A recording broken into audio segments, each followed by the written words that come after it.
여러분 혹시 유언을 들어보신 적 있으십니까? 보통 부모님들께서 이제 죽기 전에 마지막으로 자녀들에게 남기고 싶은 말 한마디, 그 한마디를 하는 것들을 우리 보통 유언이라고 말합니다. 저는 대학교 때 기숙사 생활을 하고 있었는데요. 어느 날 아버지 어머니가 급하게 연락이 오셔서 저희 학교 대학병원으로 제가 달려갔던 적이 있습니다. 한 3일 정도 되셨는데 연락을 안 하셨더라고요. 진통제가 아니고서는 이제 버틸 수 없을 정도로 너무나도 아프고 힘든 상황이셨습니다. 병원에서도 무슨 병인지를 밝힐 수도 없고 그저 오늘 밤에 치유가 안 된다면 저희도 어쩔 도리가 없습니다 라고 그렇게 말한 상태였습니다. 아버지 어머니가 그렇게 기도하시는 가운데 그런 생각이 드셨던 것 같습니다. 혹시 오늘 밤에 고쳐지지 않으면 서울의 어느 큰 병원으로 가거나 아니면은 방법이 없겠다라고 생각하시고 저를 부르셨던 것 같습니다. 그리고는 아버지가 제가 놀라서 왔는데요, 아버님이 그렇게 말씀하셨습니다. 혜광아, 대학 공부 힘들게 하는데 도움도 많이 못 주고 용돈도 많이 못 주고 일하면서 공부하게 해서 너무 아버지로서 너무 마음 아프고 미안하다. 그런데 아빠가 몸이 이상하다. 오늘 밤이 지나면 어찌 될 수 있을지 몰라서 너를 이렇게 불렀다. 그러면서 아빠가 오늘 이 밤에 라고 이렇게 말씀하시는데 저는 너무 놀랐습니다. 너무 당황스럽고 그것이 현실로 다가오지 않았습니다. 이것이 아버지의 마지막 유언인가 라는 생각도 살짝 들었습니다. 그리고는 아버지가 내가 모아놓은 돈이 조금 있는데 이거 공부하는데 보탰어라. 그런데 아빠가 이것밖에 못 줘서 미안하다 이러면서 가지고 계신 유산을 조금 물려주실 줄 알았습니다. 보통 드라마는 그렇게 시작하잖아요. 근데 아버지가 이렇게 말씀하셨어요. 혜광아, 내일 빨리 가서 법원에 가서 재산 포기각서를 써라. 아버지가 그동안 모아놓은 빚이 너무 많은데 그 빚이 너에게 물려질까 봐 겁난다는 것입니다. 그 자식으로서, 아버님으로서 이 자식이 물려줄 돈은 없는데 그마저 또 빚마저 내려갈까 걱정하셨던 것 같아요. 그러면서 그 밤에 부르셔갖고요, 그 말씀을 그렇게 하시는 거였습니다. 근데 다행히 그 밤에 어머니와 아버님이 기도하셔갖고요, 그 통증이 사라졌어요. 사라지시고 지금까지 살아 계십니다. 저는 그때 이 유언이라는 걸 한번 생각해 봤던 적이 있었던 것 같습니다. 여러분, 보통 인간은요, 이 마지막에 한 사람이 이 마지막 한마디는요, 그 사람이 인생을 살아왔던 그런 아주 중요한 말, 꼭 남기고 싶은 말, 자녀들에게 그렇게 남기고 싶은 그 말을 하는 것이 유언이지 않겠습니까? 여러분, 오늘 본문 여호수아서도 이제 23장, 24장이 마지막입니다. 여호수아가 그동안 이 하나님께서 명령하셨고 하나님께서 행하셨던 이 놀라운 이 가나안의 정복과 또 이 땅을 분배하는 모든 사역을 이제 마무리하고 그 마무리하는 시점에서 이제 이 이스라엘 백성들에게 마지막으로 유언을 하고 있습니다. 이제는요, 어떤 지도자를 세워서 그 지도자에게 그렇게 무언가를 전하는 것이 아니라 이 여호수아가 모세에게 후계자로 그렇게 그 모든 리더십을 넘겨받을 때 모세로부터 받은 그런 유언이 아니라 어떤 메시지가 아니라 이제 여호수아는 각 지파에게 모든 땅을 다 분배하고 그 지파가 이제는 스스로 살아가야 합니다. 그 지파 스스로 모든 문제들을 해결하고 하나님 주신 그런 마지막에 온전한 명령들을 다 행하면서 나가야 될 터인데 그 마지막 지파들에게 그 모든 지도자들을 불러놓고 이제 마지막으로 남깁니다. 여러분, 이 마지막 말이 어떤 말이겠습니까? 이 말이 주는 그런 교훈과 의미가 크리라고 생각합니다. 첫 번째는요, 이 여호수아는 이 지파들에게, 이 이스라엘 백성들에게 이런 유언을 합니다. 다름 아니라 바로 자신이 경험한 하나님입니다. 자신이 경험한 하나님. 그 하나님이 어떤 일들 하셨습니까? 어떤 것을 경험했습니까? 요단강에서부터 해가 지는 쪽이죠, 지중해까지 남아있는 모든 나라들과 이미 정복한 모든 나라들, 그 나라들을 제비 뽑아서 다 분배했잖아요. 심지어 아직 정복하지 못한 땅도 약속대로 하나님께서 그 땅을 다 정복하겠다고 약속하셨는데, 실제로 그 모든 역사들, 모든 전쟁들, 모든 땅을 분배하는 모든 일들 가운데 하나님께서 약속하신 대로 신실하게 행하셨고, 앞으로도 그렇게 신실하게 행하신다는 것이죠. 누가요? 바로 너희 하나님이 그렇게 행한다는 것입니다. 여러분, 오늘 3절을 보면요, 여러분 3절을 제가 읽어드리겠습니다. 너희 하나님 여호와께서 너희를 위하여 이 모든 나라에 행하신 일을 너희가 다 보았거니와 너희 하나님 여호와가 그는 너희를 위하여 싸우시는 이시니라. 여러분, 이제는 여호수아는 이제는 죽고 없어질 것입니다. 그리고 각 지파는 스스로, 그 지파 스스로 살아가야 될 것입니다. 여러분, 여호수아가 그런 지파들에게 남기고 싶었던 첫 번째 말이 뭐겠습니까? 자신이 그토록 수많은 전쟁 가운데서 경험했던 그 하나님, 우리들의 하나님이 이제는 너희들의 하나님이라는 겁니다.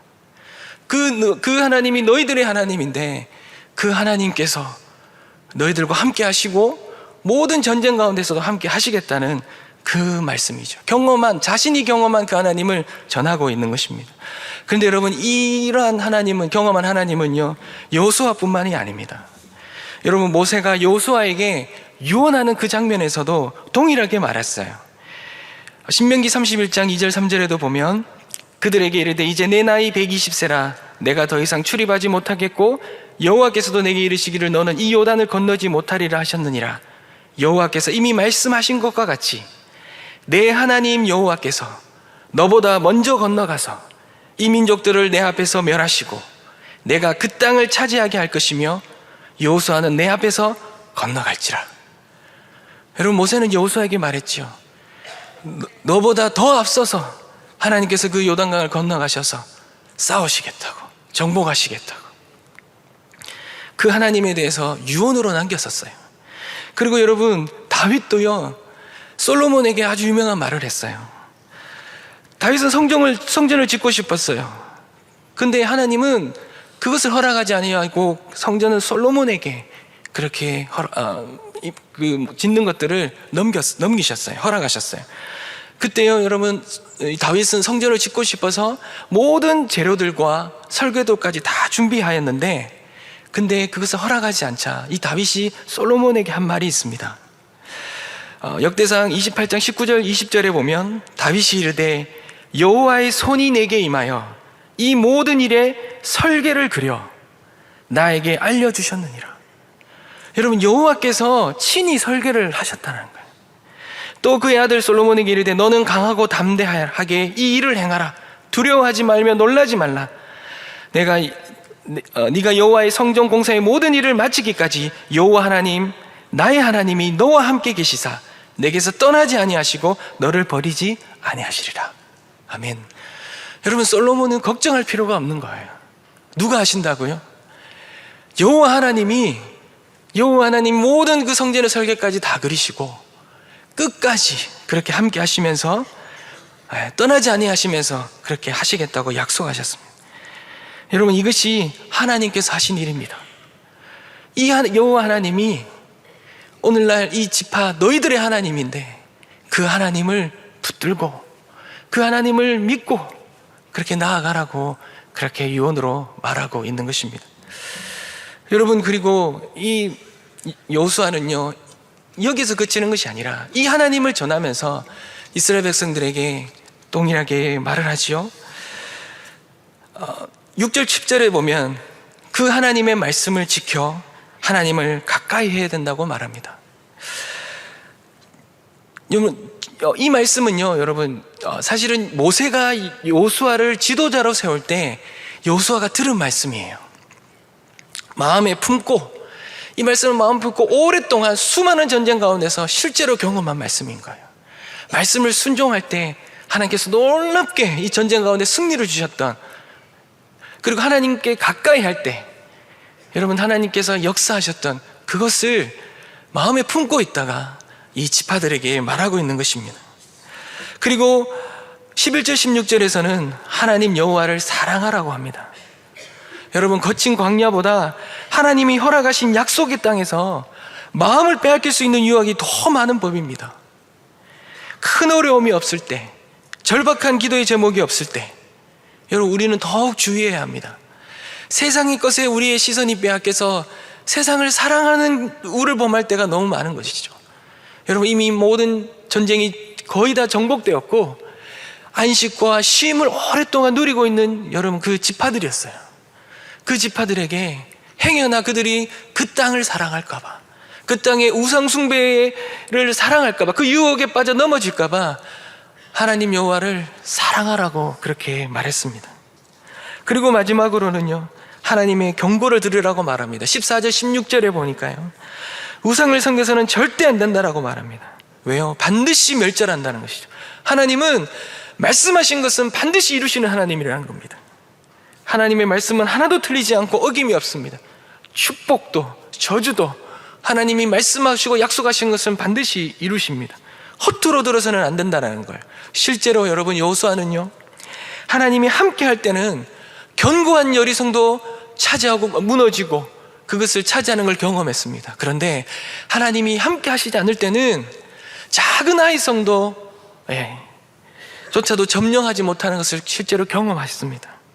그렇기 때문에 명령을 따르는 자는 복을 받고 따르지 않는 자는 저주를 받는다는 이 간단하지만 하나님의 그 준엄한 말씀, 명령 앞에 너희들은 그것을 듣고 명심하라는 것이죠. 사랑하는 여러분, 유언은 오늘 말씀을 통해서 보니 특징이 있는 것 같아요. 여러분, 유언은 정말 사랑하는 사람에게 자신이 실제로 경험하였던 정말 중요한 에키스만, 인생의 에키스 같은 그런 말을 전하는 거예요. 사랑하는 여러분, 여러분은 어떠한 유언을 준비하고 계십니까? 자녀들에게 어떠한 유언을 전하고 싶습니까? 여러분, 행여나 자녀들에게 물려줄 것이 돈이 전부이시지 않으십니까? 여러분, 그렇다는 것은 내 인생이, 내 삶이 정말 중요하게 생각했던 것이, 의지했던 것이 돈이라는 것입니다. 그런데 여러분, 오늘날 여호수아의 이 유언이 우리의 유언이 되어지길 소망합니다. 다른 것이 아니라 여호와 하나님이 너희 하나님이시고 그 하나님의 말씀을 순종하고 가까이 하고 그 하나님을 사랑함으로 하나님의 말씀을 허투하게 생각하지 말고 준엄하게 붙들고 살아가라는 이 유언이 우리의 유언이 되어지길 주님의 이름으로 축원합니다. 여러분, 저는요, 앞에서 제가 아버님 유언 말씀을 드렸지만 이렇게 끝나면 명예회복이 안 되실 것 같아서, 사실은 저희 아버님께는 받은 건 없습니다. 받은 건 없습니다. 그러나 정말 큰 것을 받았습니다.